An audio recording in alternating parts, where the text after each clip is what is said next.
Ransomware is a tough global problem to address. It's a technical pandemic impacting the digital ecosystem and all the people connected to it. If we want to end ransomware, we have to act. It will not simply go away. Strategies must be evaluated so we can move in a deliberate way to stop ransomware from growing into a terrible menace that impacts everyone repeatedly. This is an endeavor where we face an intelligent and highly motivated opposition. We must think strategically with careful forethought to attain our goals.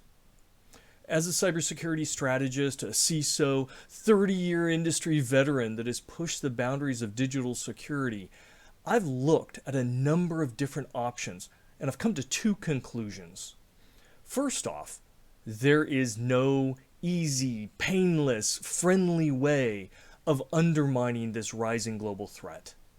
Every solution comes at a cost. There are risks and undesired side effects.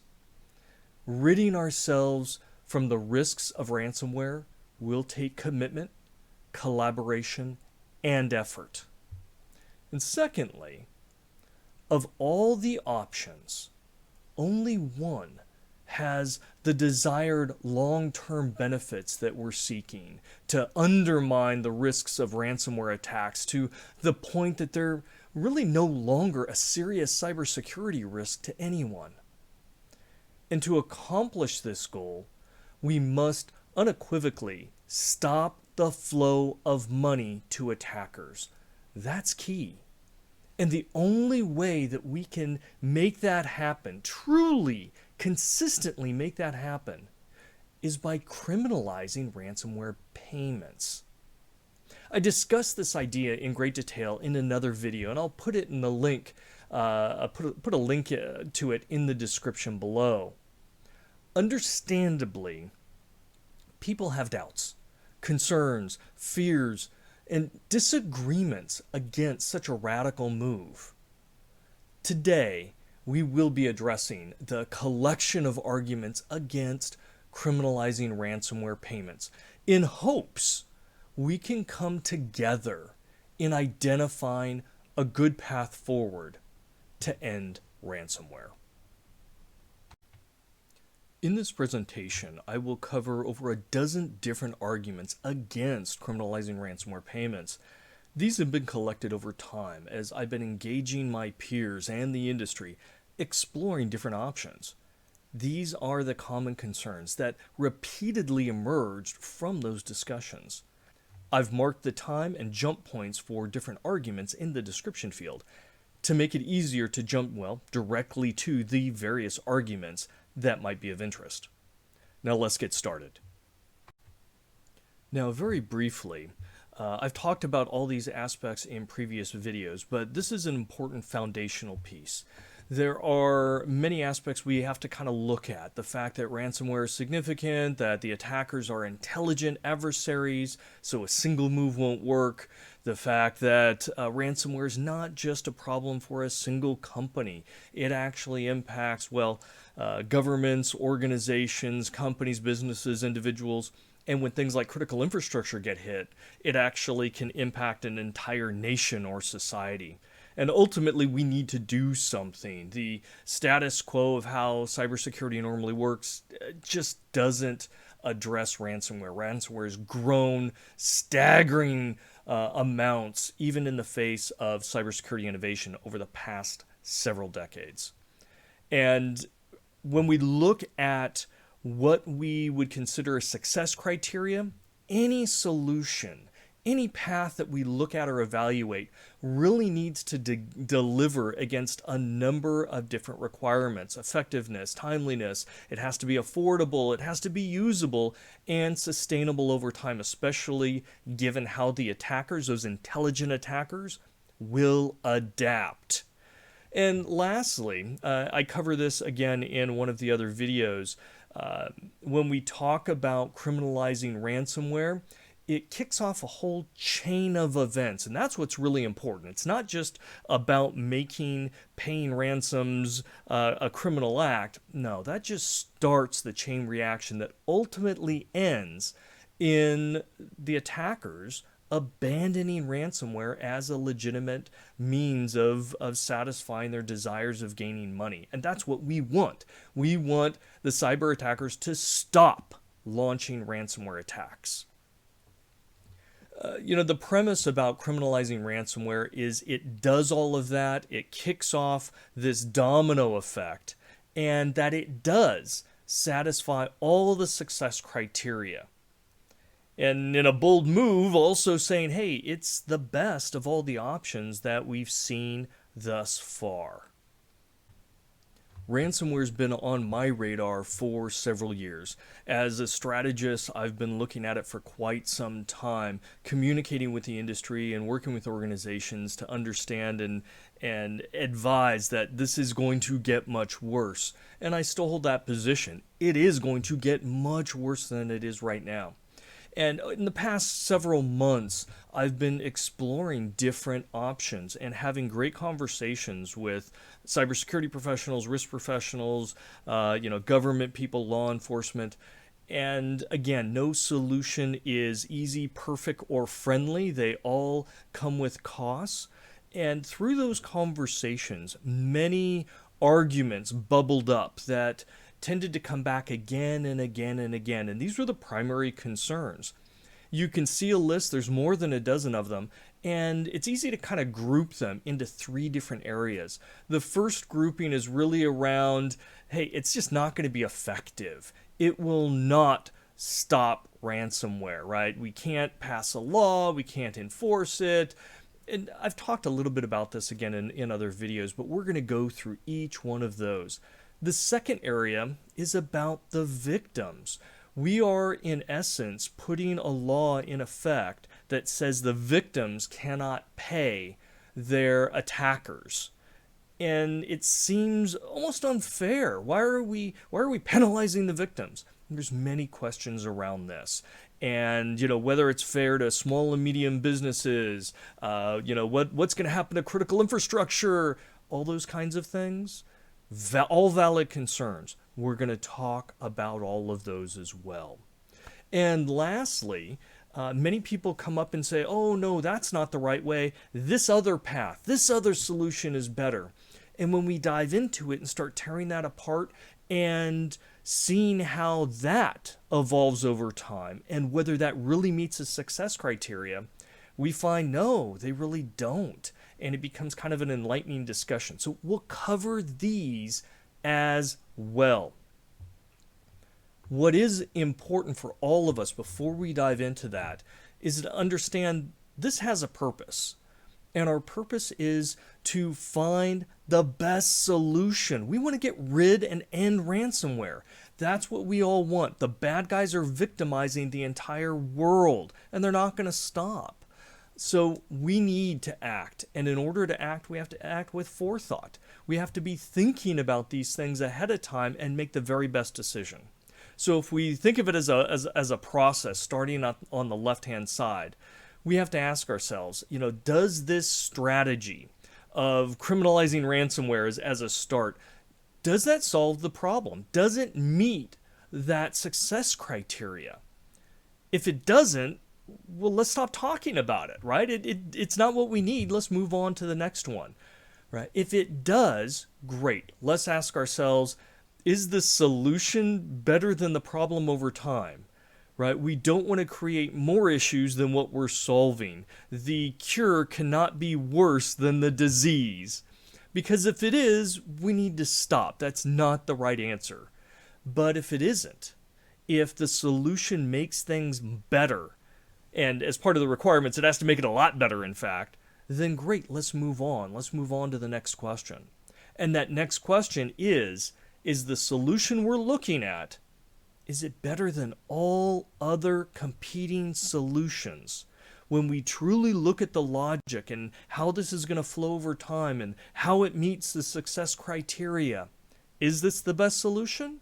If it is, We're done. Let's go implement it. Let's get behind it and make it a reality. If it's not, and there's a better solution, well then let's all get behind that better solution, right? But we have to act.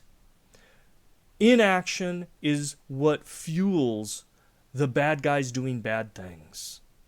And we can't wait. We have to start moving on this because it will take time. No solution is a snap of the fingers.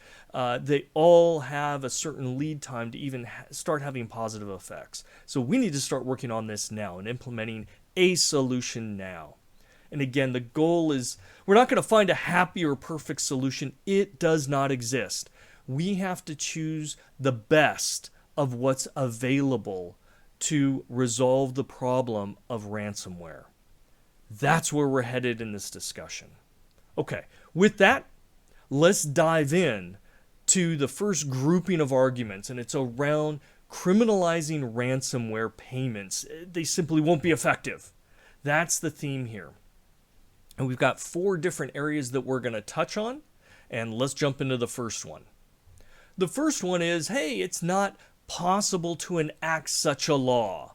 And I've run into this several times, and well, that actually isn't true. Yes, Congress actually does have the ability to pass such a law. Many legislatures actually in the states are also exploring laws for their states to outlaw ransomware payments. So yes, it is absolutely possible for us to pass a law that starts this desired chain reaction.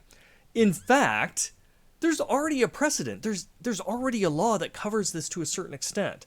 The U.S. Treasury's Office of Foreign Assets Control actually made it illegal to pay ransoms when the attackers are considered, well, threats to the national security. And taking a look specifically at what that says, and you can read it right here, basically they say, hey, you cannot, it is prohibited from doing transactions, right? Financially supporting or helping out or anything like that, directly or indirectly, these entities, and they could be persons, they could be organizations that are blocked, right? It could be entire countries that are trying to undermine U.S. interests. And they have a list that they maintain. So there's already a law in place. What we're talking about is simply expanding it to say, hey, guess what? All ransomware are undermining the strength and integrity of the country, critical infrastructures, victimizing people, So in answer to can a law be created, can we? Absolutely. So let's dispel that right now and move on to the next question. In this one, it's, hey, a law like that, outlawing the payment of ransomware, it can't be enforced. Well, actually, no. And let's set this up. First off, we've got national and state law enforcement authorities, and they do have the legal responsibility and the agencies to invest and prosecute criminal acts. So we've got the infrastructure in place. We've got the courts to be able to figure out guilt or innocent, things of that sort. But let's kind of take a step back first, because the reality is, once this gets enacted, most business leaders, because if it's a crime and they can be held accountable, put in jail, they're not going to be paying it. Most companies, believe it or not, yes, want to follow the law. No, executives don't like going to jail.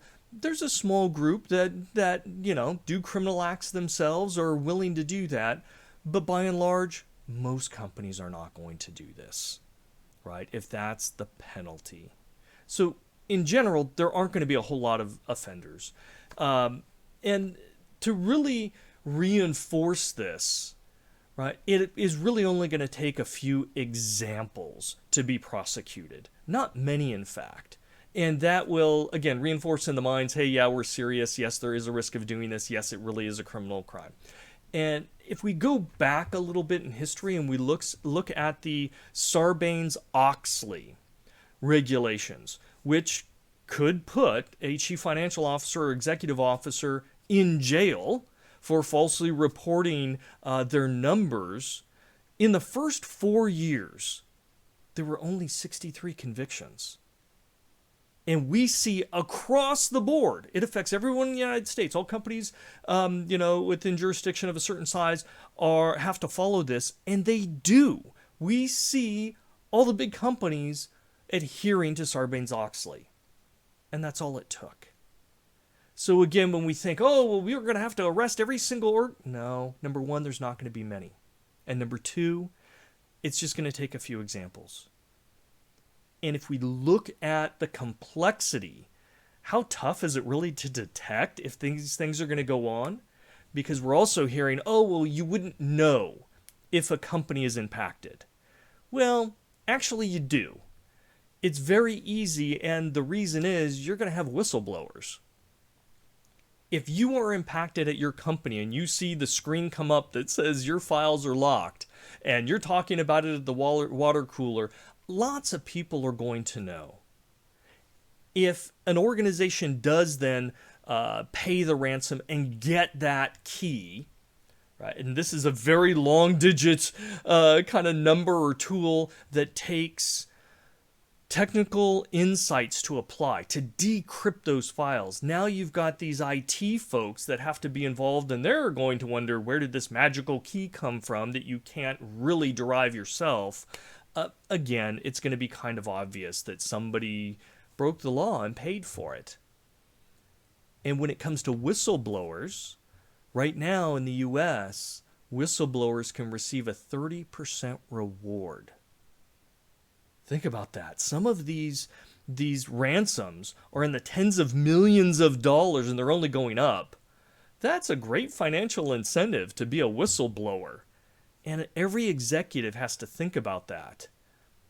Yeah, it's really easy to detect. Somebody may mention something because they may get several $1,000,000 and I go to jail.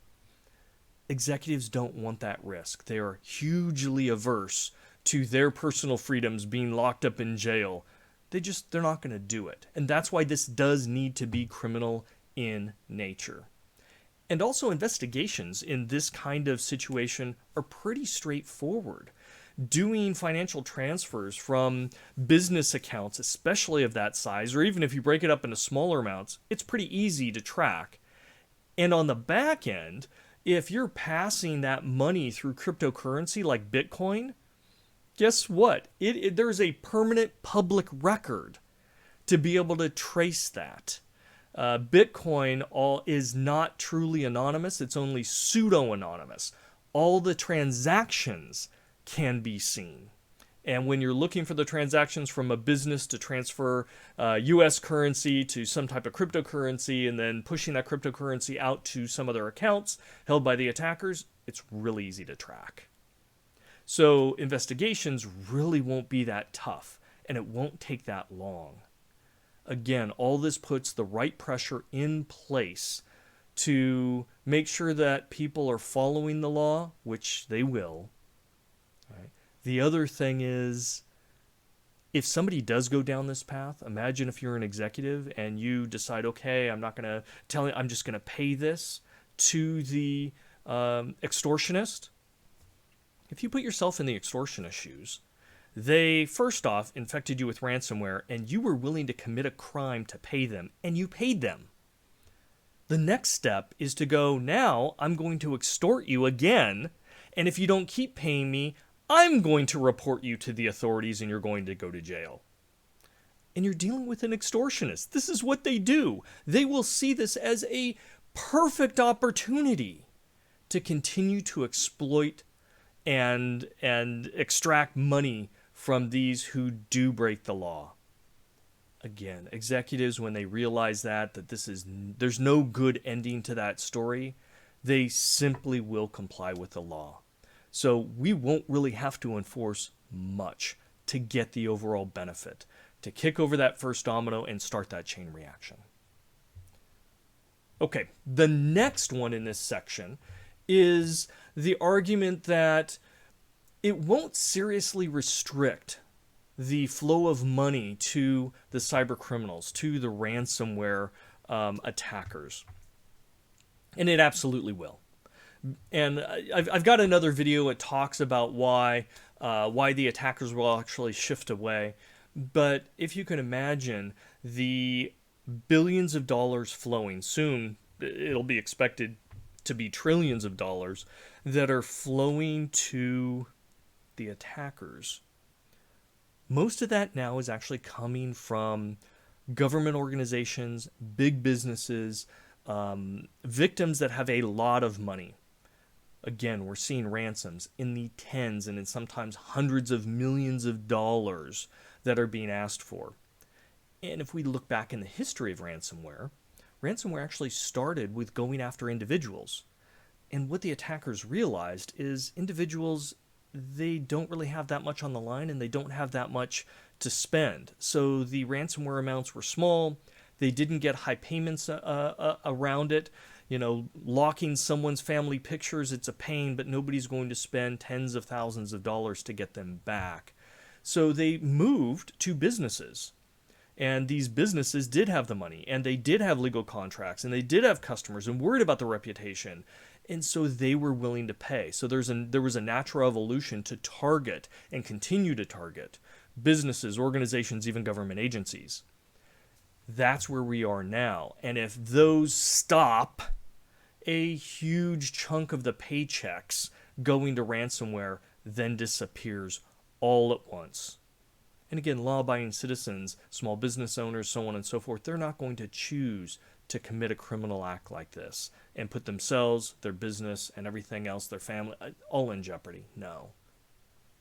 And those businesses that do, consider breaking the law, again, they need to understand that the extortionists are just going to keep extorting them now. Now they're going to threaten to report them. And oh, by the way, you paid in Bitcoin. They can point to the exact transaction that you sent them and provide that to the law enforcement authorities unless you keep paying month after month after month. So again, there's really no good ending to this. There's no win. It's a no-win situation. So people aren't going to do that. Now there will be some very technology-savvy individuals that will want to do it themselves. They think they can keep it quiet. They think they can mitigate the risk. They may try, but that's going to be very, very small. And what we're talking about here is taking the bulk of the money away from the cyber criminals to force them away from ransomware. And so even if there is a tiny fraction, it's not going to undermine this overall strategy. It's okay. Moving on to the last one in this particular section, and it's the argument that it won't be effective in reducing the risks. And it will. Once that money flow stops, then the attackers will absolutely shift to other types of cybercrime that will bring in money. And I've got it's a very short video talking exactly why this will happen. And, attackers, they're just like you and me. They want the path of least resistance. The majority of attackers are cyber criminals, which means they're motivated by personal financial gain. They want the money. They don't care. They're not really out to destroy you or the world. They just want your money. And so it doesn't matter whether it's threatening you to expose the data publicly or lock your files that you won't get them back, or it doesn't matter. They'll do whatever they need to do in this case to get the money. But if they know they're not going to get money from U.S. companies, they will very quickly move to other targets, really targets in other nations. Right? Why would they waste their time attacking targets they know are not going to pay?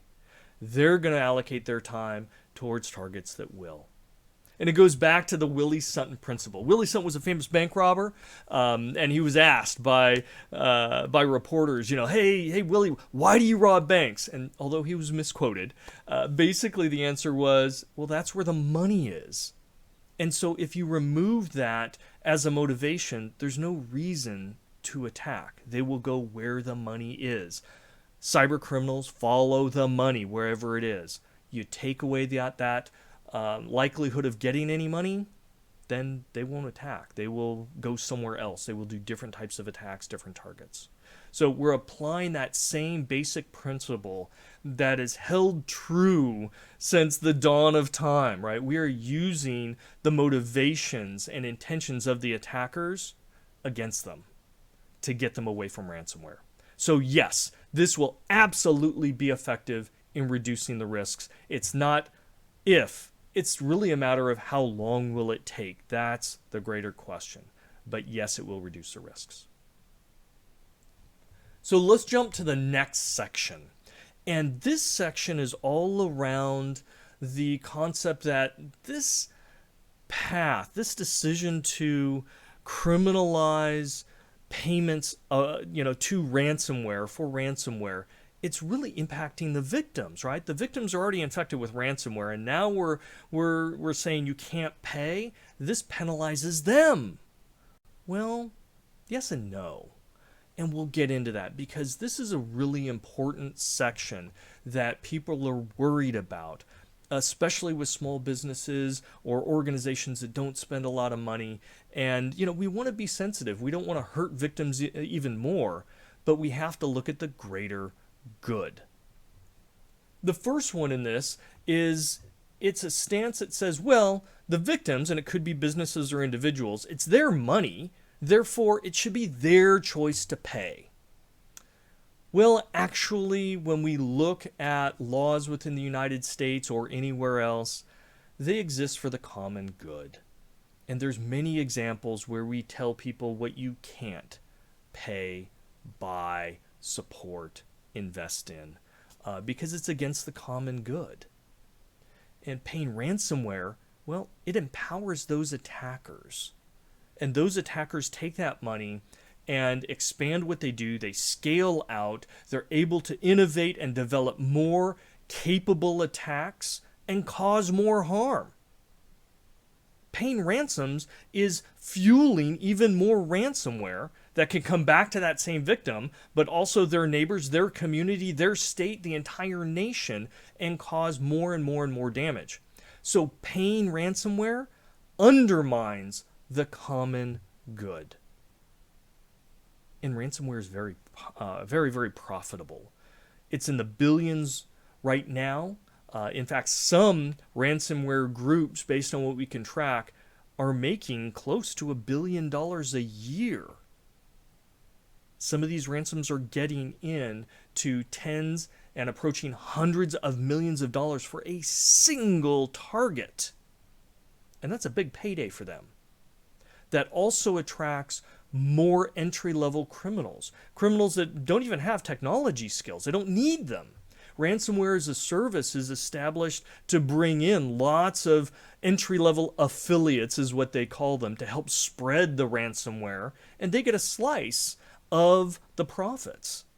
So this continues to grow as long as it's attractive, and that exacerbates the problem. Now, we should not be allowing, and this is a philosophical debate, but we should not be allowing companies to fund cybercrime because it is getting so big and it is making it worse for everybody. And they're also attacking critical infrastructure. So the money that the last person paid may be funding the takedown of the electrical grid or damaging water supplies or food distribution or healthcare. Again, it undermines the common good, and we have to understand the ramifications.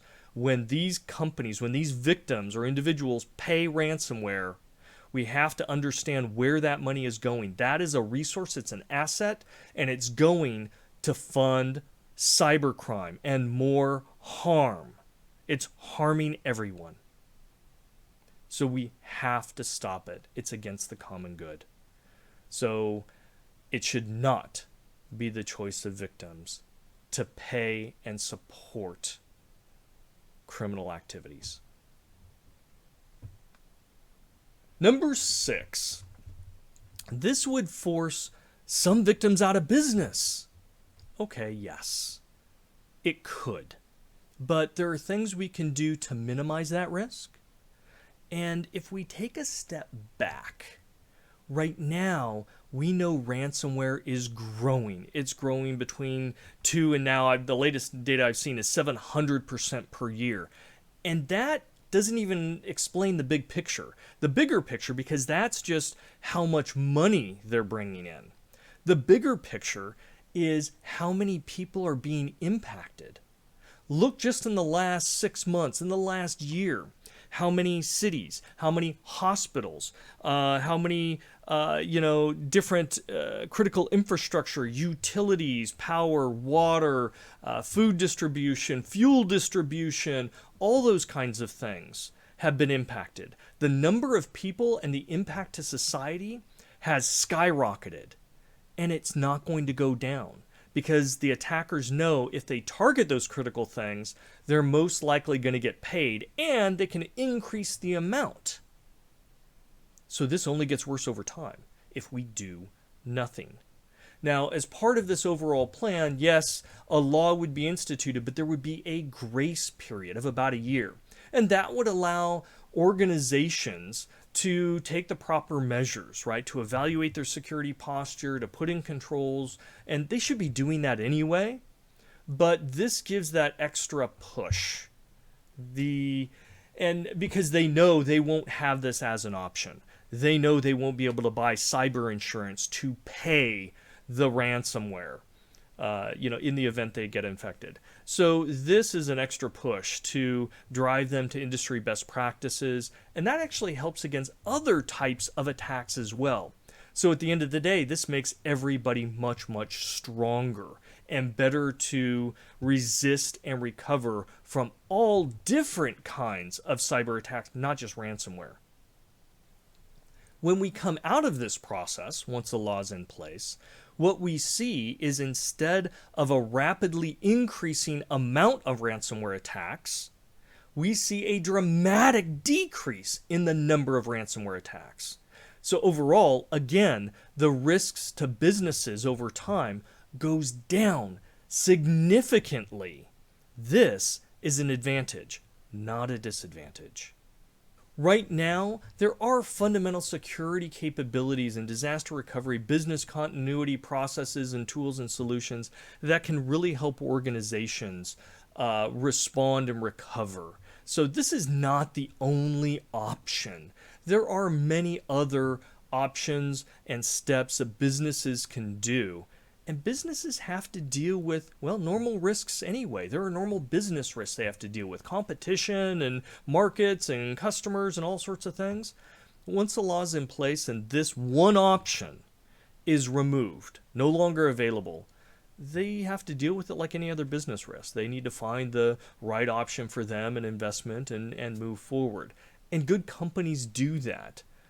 The companies that don't do that, they may not be in business anyway for many other reasons. So again, this isn't a wide swath. We're going to see massive numbers of businesses go under. No, that's not it. In fact, paying is not even a good option. The option we're removing is probably one of the worst things you can do anyway. The metrics that we're seeing right now is the vast majority of companies don't get all their data back. Many of them just get, half or less. And we see a huge percentage of them get reinfected again. This becomes a bigger and bigger problem. Plus, they're sued, there's lawsuits, there's all sorts of... It's a mess. So it's better to go down this path. Some businesses may go out. It's going to be a small number, and they're all going to have the opportunity for a year or more to prepare for this one option, which isn't very good to begin with, for this one option to be taken off the table. Number 7. This action of criminalizing paying ransomware is unfair to small and medium businesses, because they simply can't afford security. And this is what I hear. I hear many people talk about this in the industry. Oh, well, the big companies and government agencies, they can afford it. But what about the small little mom and pop store? They can't. They're going to be unfairly impacted by this. And actually, it's the reverse. Out of everybody, it's the small and medium businesses that actually benefit the most. Okay, think of it this way. If you're a small or medium business and you don't have that much money to spend on cybersecurity, get it, it's the reality. This actually helps you the most because we know ransomware risks are going up dramatically every year. So every year, regardless of the size of your business, the risk of being impacted by ransomware goes up. However, once we implement this and when we look at those chain of events and coming out of that, we know that the number of attacks, instead of going up every year, actually drop down. The goal is an over 95% reduction in attacks. So that means your risk of being attacked with ransomware almost disappears. And you didn't have to spend a dime. You didn't have to buy additional security products or more insurance or anything else. You actually get the benefits, right? The group benefits of this better than anybody else. So the reality is this is really SMB friendly because the overall risks of ransomware, they go down significantly for everybody. So good news for small and medium businesses. Okay. Number 8. The argument is this removes a critical option for organizations, especially when they need to stay in business if they're impacted. Okay.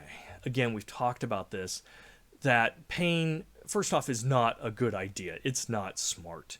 We see almost all the companies not recover all their data.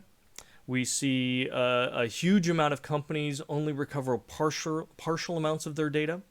We see companies, more than half, get reinfected in a very short period of time with ransomware again. And it makes sense because from an attacker's perspective, if they, infect, let's say 100 companies and 5 of them pay or 10 of them pay, doesn't matter how many, you've now made the list. They know you're a potential paying target. They're going to prioritize you moving forward again and again and again because they know you've already paid. So they're going after the easy victim, the easy bet. So again, paying is not a good option. It just simply is not. It's better to address this holistically so you don't have to be put in that position. So the option it removes really isn't that good to begin with. And we've seen some of the bigger companies. So for example, one of the oil pipeline companies that got impacted, they actually did have backups. They didn't test them very well, so the recovery of those backups was taking a long time. And so they opted to pay tens of millions of dollars to get this decryption key and software, only to find out that it was no faster. It also took a long time to decrypt and get these files back, and not all the files were going to be recovered, and there's still issues, plus they paid all this money, and they're now on the preferred list. It's just a bad decision all the way around. And as we talked before, even if this law gets passed, there will be a grace period. Right? I'm expecting at least a year, maybe 18 months, that gives the opportunity for all these businesses to institute other measures, right? Quality backup and recovery capabilities, better protection, better hygiene, again, that will lend themselves to a stronger cybersecurity posture against other types of attacks and help them in that window of time where there will still be attacks before they drop off. So, no, this does not remove a critical option for organizations. The grace period allows for other capabilities and options to be instituted, and this option that we're removing is not a good option to begin with. Number 9. The argument here is criminalizing ransomware payments would create too great of an impact to our country, to regions, because of critical infrastructure systems going down, right? And they wouldn't be able to come up quickly, as if they were able to pay. Again, number 1, paying is never a good idea because you're not going to get what you think you're going to get. You're not going to get all your data back, most likely. You're probably only going to get part of it back.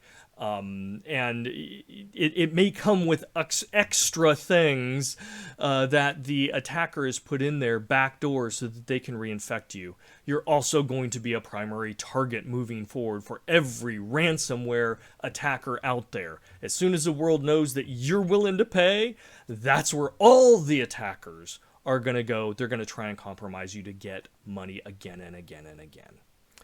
The grace period we've talked about also allows critical infrastructure and these kinds of things that we all rely on to evaluate their security posture, bolster it, apply best practices, reorganize if need be, put in improvements to help mitigate the risks. And again, all of that increases your overall cybersecurity hygiene that helps you against other types of cyber attacks as well. So this is a good long-term investment that needs to happen anyway. And what we're talking about when we see that arc, right? The chain of events that happen once the law is in place and once the grace period is over, we do see a blip and increase as attackers will truly test the system. But once they realize, yep, people aren't paying, they will migrate very quickly away from U.S. companies and targets because they'll know they're not going to get paid. They're not going to waste their time. They're going to start attacking more in Europe and in Asia, in other places that will pay.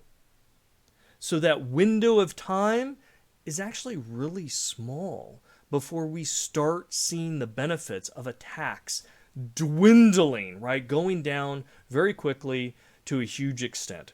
And the success criteria that we talked about from an effectiveness perspective is at least 95% of those attacks disappearing. 95% of the risk of being attacked goes away. That helps us moving forward. Because if we don't do something, we are going to see more and more and more attacks against our critical infrastructure systems. And we're going to experience that downtime much more. So yes, there might be a small blip where we have to muddle through, but overall, very quickly, it gets much better over time. And the risks of critical infrastructure attacks go down significantly. Now, they will still be targeted for other types of cyber attacks, but when we talk about ransomware, the goal is to take that off the table. Moving on to the last section. And the arguments in this section is really about, although this solution of criminalizing ransomware will set off a chain of events that will get us to where we want, right, which is ending ransomware, there are other, better solutions out there. And these I'm very interested in. I have dove into all the different ones, all the different ideas people have brought up, because I think it's important. We need to pick the very best strategy, and we have to look at the logic. We have to look how it unfolds over time, the very best we can. Put it to peer review, and for all of us to go, yeah, option A is better than option B, or option B is better than option C. So this is important. Now, the first solution is we just need to build better security. Better solutions, better products. Well, that is the norm. That is the status quo we're in. And ransomware has thrived in that status quo. In fact, all the major cybersecurity companies have ransomware products, services, solutions, and it doesn't really matter. It hasn't stymied the massive growth and the impacts from ransomware. It's grown. Ransomware has grown in the face of cybersecurity innovation. This is not going to help. There is no indication, and by the way, there's no magic black box out there. There is not one, special software or product that we can develop that will magically get rid of ransomware. It doesn't work like that. And we've seen that for all sorts of different cyber crime and issues. Trying to address it from a technology perspective simply doesn't work. It doesn't. It can reduce the risks in some areas, but the attackers really have an unfair advantage. If your security Your success is predicated on the fact that you prevent all attacks. You prevent an organization, every attack that's trying to get ransomware, and you prevent them all. Whereas the attackers, for them to win, they just need one of those attacks to win. And then they're getting bucket loads of money. They're swimming in money. So if we want to stop that flow of money, we have to move to a strategy that will be effective. 95+% effective. That's what we're shooting for here. And unfortunately, security products and services, because of the rapid change in the environment and new technology is constantly being developed and innovated and embraced that isn't as secure, and we have to add things on. There's so many vulnerabilities out there. This just isn't effective. And after talking with even security companies and service companies and so forth, they agree. Yeah, we offer it. We know that we can help. I've talked with some companies that say, we're 100% effective, and they're absolutely not. It's a sham. There is no security solution that is 100% effective. And a lot of these attackers are going after the social engineering aspect. Most ransomware, by the way, is infected an organization by using some facet of social engineering. So it isn't even the technology, right? It's attacking the wetware, the people. So again, this is just not effective, and it's not affordable. These are expensive, features and services, and they impact organizations' bottom lines. It's really expensive, and to do this, to develop these and continue to it takes time.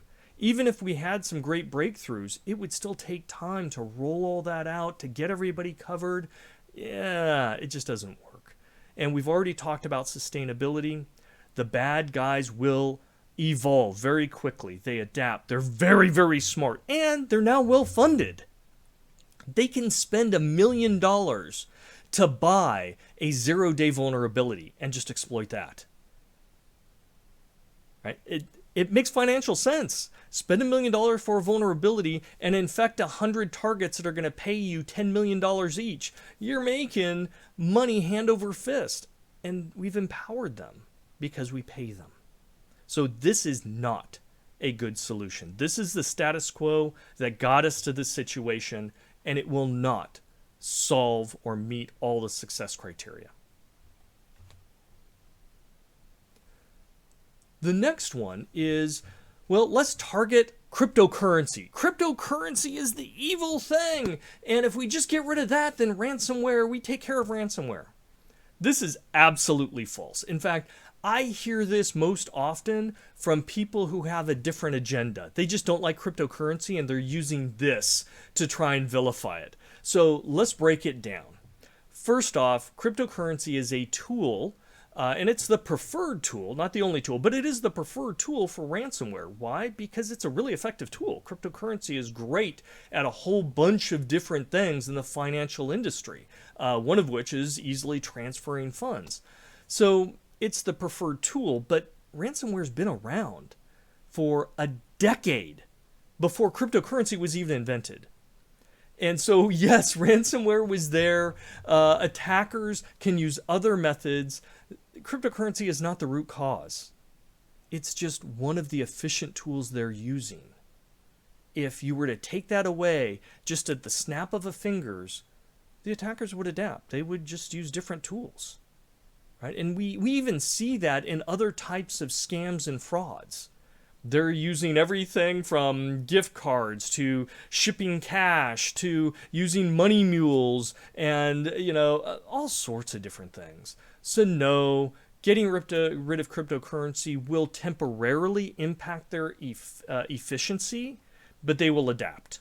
They absolutely will.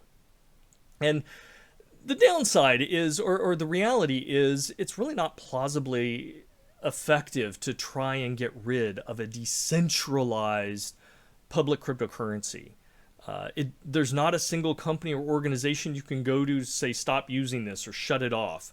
It's decentralized, so there's no real good way of turning it off anytime soon. And we've already talked the fact that across time, the attackers will adapt. They've done it in the past. There were other payment mechanisms that they went to, and they were removed because they were centralized, so it was easy to do that, and they were all criminal. Okay, great. And they adapted, and they're still here. They're still thriving. They will continue to adapt. We cannot underestimate that. And I think most importantly, in this argument, is cryptocurrency actually is hugely beneficial. It is transformative. And I hear, unfortunately, from people saying, oh, it was designed for criminals. No, that's actually not true. There's a white paper out there that talks about the reasons why it was created. And that it is pseudo-anonymous. It's not anonymous. Some people think, oh, it's bad guys use it because it's completely anonymous. No, it's actually not. It's pseudo-anonymous. It actually helps law enforcement to be able to see, once they identify a malicious account or an illicit account, they can look and track every single transaction that was ever done. This is finding the criminals, red ledger. It actually helps law enforcement once they get to that point. So no, there are millions of people around the world that are using it. It is instituting financial services to those who are unserviced and unbanked around the world. It's extending financial services and financial security to them, and it's continuing to grow. A good percentage of the U.S. population actually uses it.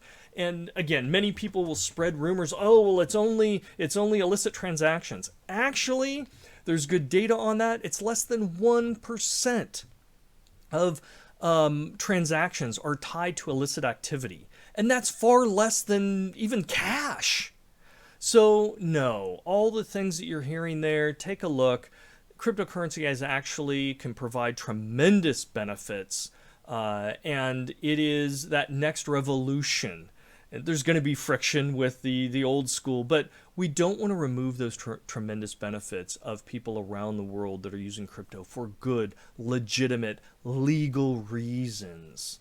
So we don't want to throw the baby out with the bathwater. Outlawing cryptocurrency won't be effective. It's definitely not timely. We wouldn't be able to do it anytime soon. And it's not sustainable, and it will create unnecessary friction by removing all the benefits there. And attackers, they will just adapt. So this is not a good solution. The next solution is to say, okay, well, let's do a partial ban. Right? Some industries can pay, others can't, or some companies can and others can't, or if so many people are going to be impacted, then they can. We'll put in special circumstances. And it's that human desire that we want to find a compromise. Unfortunately, and this is important, this is the worst possible idea. This will actually cause ransomware to increase in impacts. It will have the opposite effect. Now, I need you to think about this from the position of the ransomware attacker. Okay? If you have a group of victims that suddenly say, we're not going to pay you unless you can cause a certain amount of damage, impact a certain number of people, or hit these special circumstances, as an attacker, what are you going to do? That now becomes your objective. Every attack you do will try and hit those goals, because then you know you can get paid. So this actually gives an aspirational goal to cause more harm to the attackers. We do not want to do this. And this doesn't satisfy the criteria of throttling back, of removing the money flowing, this river of money flowing to the attackers, because it's still going to be there and they're just going to fight over it, right? There will still be a good amount of money flowing, and we don't want that. If we really want to discourage them from any type of ransomware, we have to sever that. We have to stop that money flow. So any type of compromise, partial or special circumstances, it undermines the entire strategy here. It up-levels the damage, and it is the opposite of what we want to happen. So no, it's not effective. No, it's definitely not going to be affordable because the damages are going to skyrocket. It will create friction for everybody involved, and it's not sustainable. It just won't work. this out of all the ideas, it sounds like, oh, middle ground is always a good. This actually is the worst of all ideas. Number 13. We should use law enforcement. We should empower them, fund them. They should just go after the bad guys. They can get the bad guys, they're done, right? Bad things, stop. Well, unfortunately, what we're talking here is the number of people involved in this is just too big. The number of attacks are just too great. And it can be one person in the middle of sub-Sahara Africa with a cell phone that is able to get, send a malicious link to a victim in the US, a company, and if they click on it, they're infected, right? Anybody can participate, especially when we talk about ransomware as a service, and you've got these non-technical or entry-level criminals that can participate in ransomware without any, technical skills. When we look at the next billion people joining the internet, many of them are going to be from companies or from countries that have a very low per capita income. Half the world, more than half the world, makes less than $20 a day. As they're joining the internet, they're looking for opportunities to make more money. And something like ransomware, where you don't have to have any skills, you can do it over a cell phone. You can participate in ransomware as a service. And even if you just get one win, right, you're going to be making vastly more money than you would in a month. It's going to attract those people. So the scale here is too great. The attackers are too well funded. And again, they don't have to win every attack. They only have to win a tiny fraction of them to still be successful. And investigations generally are pretty difficult because attribution in the digital world to figure out who's really attacking you, that's near impossible. That can take months or even years, and sometimes you still don't know. Many of the attributions that we hear that are correct, it's because we have other data outside that helps support that. Right? So this is unreasonable to say we would, just throw law enforcement some money, put that burden on their shoulders. It's not really going to work that way. There's too many attackers. There's too much crime going on. It's too difficult. The amount of resources would be unthinkable. And it's slow. And you're not likely to recover funds anyway. Right? Victims aren't going to get their money back. And attackers, they're constantly getting better. And in reality, they're better funded than the law enforcement. Cybercrime. Think about this. Cybercrime, several years ago, exceeded the total amount of money than all the other illicit crimes out there in the drug field, right? So all illicit drug use around the world and those infrastructures, criminal infrastructures, cybercrime brings in more money than illicit drug manufacture and distribution.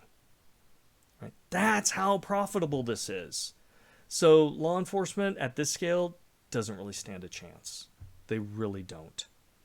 So this isn't effective. It isn't going to be timely. It certainly won't be affordable. There'll be tremendous friction for very little gain. And there will be lots of frustration in expecting law enforcement to achieve something like this. It's just not realistic, and it isn't fair to them. It won't be sustainable over time. Along those same lines there's a certain subset of people that say, well, we've got the best military in the world. Put them on this task and it'll be done.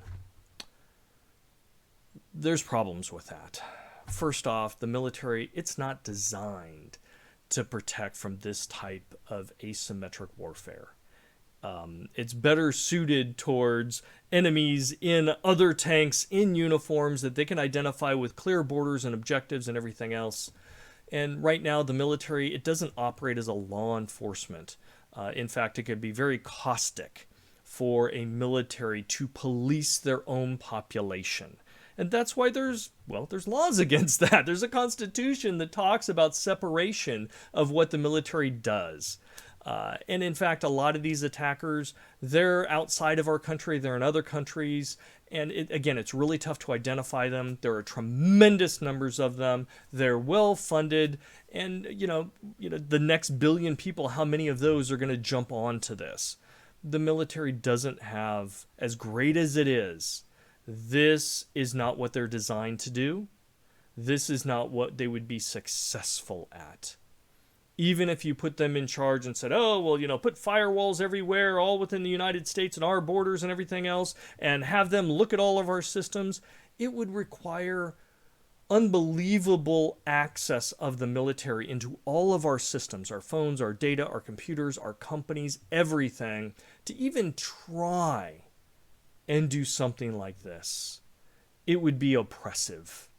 So no, it wouldn't be effective, certainly not timely. The amount of time it would take to try and even figure out what this enemy is like, and to characterize them and understand all the different things that they can do and will do, certainly wouldn't be affordable and not sustainable. This type of asymmetric attacks is not what our military is designed, nor has a history of being successful over long periods of time. So those are the most common arguments that I've encountered in talking about why people feel criminalizing the payments of ransomware, which sets off a chain reaction, isn't a good idea. This is the first thing that comes to mind. And then we have a conversation typically about these different scenarios and issues, and we unfold what it would take and whether it meets a success criteria. And typically the conclusion comes back as, yeah, these ideas, they don't hold water. These other solutions aren't better. None of them satisfy the success criteria. Penalizing the victims, that kind of idea, actually it's helping them. It's a small amount of impact now for a tremendous long-term reward of not having to worry about ransomware, right? So, it's not about penalizing the victims, and it certainly can be effective. Again, I talk about this in other videos and go through each of those steps in that chain reaction. But it really comes down to, if we can stop the flow of money to the attackers, they will move on to other activities that bring in money. And those other activities, whether it be credit card fraud or data theft or things of that sort, we're better attuned from a security perspective to manage those risks. And most importantly, those types of attacks don't impact millions of people for a single attack. Right? When the city of Atlanta was attacked with ransomware, it affected the services that it provided to millions of people in and around that city. Millions. When we had the pipeline attack that then put people into a panic and they started panic buying fuel, and there was fuel shortages and lines and everything else on the East Coast, impacting millions. So we want to push them to other criminal activities, right? That will still get them money, but we can better control that. That is a better option than allowing ransomware to grow leaps and bounds and impact entire nations and the global landscape of the digital ecosystem. And getting back to why we're all doing this, we need to act. And so the questions remain. Does this strategy solve the problem? Yes. Is this solution better than the problem over time? Instituting that you can't pay ransomware? Is that a better solution and those ramifications that it has in the short term versus all those long-term impacts and damages to critical infrastructure and countries and businesses? Yes. The solution is better. Right? The cure is better than the disease. And then we get to the last question. Is this particular solution, is it better than all others? So far, it is. Now, hopefully there is even a better solution out there. And that's why we're talking about this. And hopefully that's why you're listening to this as well. Because together, we can all work to find the best solution. And if this is the best solution, let's go make it a reality. Let's crush ransomware. It's going to take some time. It's going to take, 2 to 3 years, even at this pace. But we can get it done. And if there's another solution that's even better, great. Let's get behind that and institute that, as long as it meets the success criteria. But the worst thing we can do is nothing. The attackers win. They grow stronger. They get better. We lose, and we lose big if we do nothing. So we need to act. So the goal here is not about finding some magical, happy, perfect solution. We have to choose from what's available to us, given the severity of the problem of ransomware, and we have to act to institute it. Ransomware is a significant and growing issue, one that we have to address, because the consequences are continually growing, and they will get significantly worse over time if we don't act. Now, there is no perfect, easy, friendly, happy solution out there. We have to make some tough choices. We have to identify the best path forward. And our options, again, there's no wonderful, perfect option that we have. So there will be challenges, there will be some impacts. We have to deal with those if we want to avoid a much, much bigger problem. And the way we do that is we have to communicate, we have to be open, we have to collaborate, we have to figure out and think purposely about what we want to do, what we want to accomplish, and how it will get there. We have to roll forward the clock and see what options will actually deliver what we need. Because at the end of the day, we want to make ransomware no longer a significant cybersecurity threat that we have to work with. So, thank you for watching. Please join the conversation. Reach out to me. Leave comments. I want to know your thoughts. And if you've come up with a better idea, one that we haven't covered here, please share it. Let's explore it, because we need to find the best option. And if outlawing, criminalizing ransomware payments is the best, so be it. If a different option is better, let's explore it, validate it, and go with that. But we cannot do nothing. Inaction is our greatest enemy. So take a stance, join the fight. Let's contribute and work and collaborate together to find the best path forward to end ransomware.